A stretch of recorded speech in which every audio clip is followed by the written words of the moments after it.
Hi friends అందరికీ ఈరోజు నేనైతే చికెన్ కర్రీ చేస్తున్నా. ముందుగా స్టవ్ మీద కడాయి పెట్టుకున్నా, ఆయిల్ పోసుకున్నా, ఆనియన్స్ వేసుకున్నా. అవి మగ్గిన తర్వాత 4 మిర్చి వేసుకున్నాను. ఇప్పుడు అల్లం పేస్ట్ వేసుకుంటున్నా. నా ఛానల్ సబ్స్క్రైబ్ చేసుకోండి ఫ్రెండ్స్, కొంచెం నన్ను సపోర్ట్ చేయండి. ఓకేనా ఫ్రెండ్స్?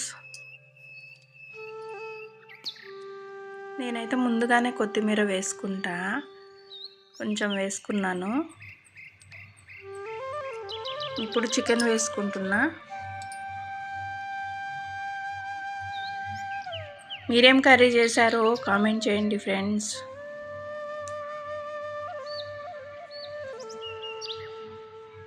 మంచిగా కలిపేసుకొని ప్లేట్ పెట్టుకున్నా. కొంచెం మగ్గింది.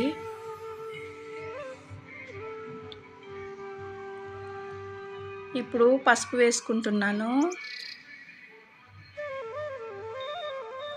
సాల్ట్, కర్రీకి సరిపడా సాల్ట్ వేసుకుంటున్నా. మంచిగా కలుపుకోవాలి.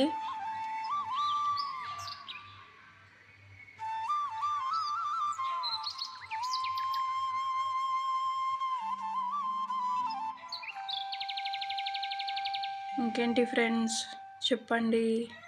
మంచిగా మగ్గిపోయింది. చూసారా, ఆయిల్ పైకి తేలుతుంది అంటే ఉడికినట్లు అన్నమాట. ఇప్పుడు దాంట్లో కారం వేసుకుంటున్నా.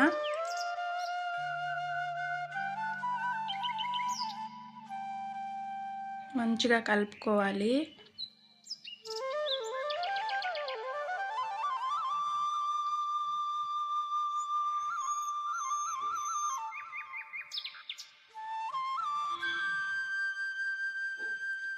నేనైతే ఒక టమాటా వేసుకున్నాను, ఎక్కువ వేసుకోవట్లేదు. ఒకటే టమాటా వేసుకున్నా, ఎందుకంటే పెరుగు వేసుకుంటాను కాబట్టి. ఓకేనా? అది ఇది కొంచెం కొంచెం వేసుకుంటే కర్రీ టేస్ట్ ఉంటుంది అన్నమాట. ఇప్పుడు పెరుగు వేసుకుంటున్నాను. పెరుగు వేసుకొని మంచిగా కలుపుకొని దీంట్లో వాటర్ పోసుకుంటాను కొంచెం.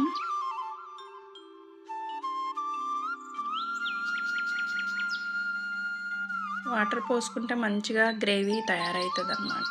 బాగా ఉడికిన తర్వాత చిక్కటి గ్రేవీ వస్తుంది. చూసారా, ఆయిల్ పైకి తేలుతుంది. ఇప్పుడు మసాలా వేసుకున్నాను. కర్రీ అయిపోయినట్టే